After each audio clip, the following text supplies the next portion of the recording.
MS Subbalakshmi గారు పాట పాడుతుంటే ఈ దేశానికి చెందని వ్యక్తి, కళ్ళు లేవు, చెవులు లేవు, మాట్లాడితే ఎవరికి అర్థం కావు, హెలెన్ కెల్లర్ అని ఆవిడ విదేశాల నుంచి వచ్చి ఆవిడకి ఓ శక్తి ఉండేది. ఆవిడ కళ్ళు లేకపోయినా ఎవరినైనా ముట్టుకుంటే ఆ వ్యక్తి యొక్క బలము బలహీనత అన్నీ చెప్పేసేది. ఆశ్చర్యపోయి హెలెన్ కెల్లర్ భారతదేశానికి వచ్చినప్పుడు అప్పటి ప్రధానమంత్రి జవహర్లాల్ నెహ్రూ గారు పిలిపించుకుని తనని ముట్టుకోమన్నారు. హెలెన్ కెల్లర్ నెహ్రూ గారిని ముట్టుకుని నెహ్రూ గారి బలాలు బలహీనతలు ఆయన జీవితం అన్ని చెప్పేసింది. అటువంటి హెలెన్ కెల్లర్ ఎంఎస్ సుబ్బలక్ష్మి గారు పాట పాడుతుంటే ఆవిడ వినలేరు. సుబ్బలక్ష్మి గారి పక్కనే వేదిక మీద కూర్చుని కంఠం కింద చెయ్యి పెడతానని అడిగారు. సుబ్బలక్ష్మి గారు అంగీకరించారు. ఆవిడ వన్రాయ్ ఇల్లం గోవిందా అన్న కీర్తన పాడుతుంటే కంఠం కింద వేలు పెట్టి వలవల వలవల ఏడ్చేసి, ఈమె గాయకురాలు కాదు, ఈమె గంధర్వకాంత, ఇది దేవతలు మాత్రమే పాడగలిగిన పాట, ఇది మనుష్యులకు సాధ్యం కాదు.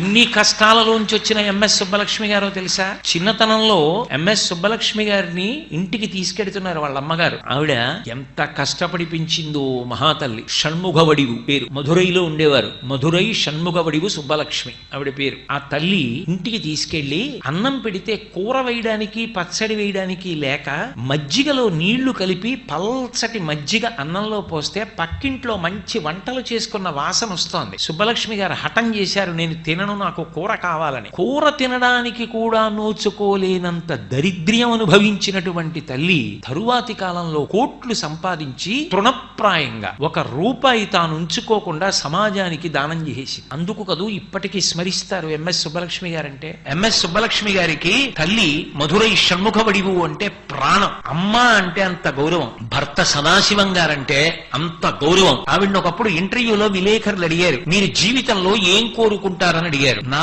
భర్త తర్వాత 1 నిమిషం కూడా నేను బ్రతకకూడదని కోరుకుంటున్నాను, నా భర్త కన్నా ముందు వెళ్ళిపోవాలని కోరుకుంటున్నానన్నారు. అంత గొప్ప ఇల్లాలు.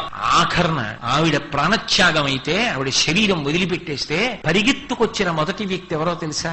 భారత రాష్ట్రపతి పదవిలో ఉండి విమానం ఎక్కి ప్రత్యేక విమానంలో చెన్నై వచ్చి ఆమె శవపీఠిక ముందు చేతులు కట్టుకు నిలబడి కందుల వెంట బాష్పధార కారుతుండగా అబ్దుల్ కలాం గారు ఒక మాట చెప్పారు, నాకు ఈ లోకంలో 3 తల్లులు ఉన్నారు. మొదటి తల్లి నాకు జన్మనిచ్చిన మా అమ్మ, 2వ తల్లి ఈ దేశమాత, 3వ తల్లి ఏ తల్లి సంగీతం వింటే నేను కష్టాలు మరిచిపోయానో ఆ సుబ్బలక్ష్మి గారిలో నేను తల్లిని చూశాను. ఇవాళ నేను ఇంకొకసారి తల్లిని పోగొట్టుకున్నానని శవయాత్రలో సుబ్బలక్ష్మి గారి శరీరాన్ని తీసుకెళ్తున్నప్పుడు ముందు నడిచి వెళ్ళాడు ఆయన భారత రాష్ట్రపతిగా.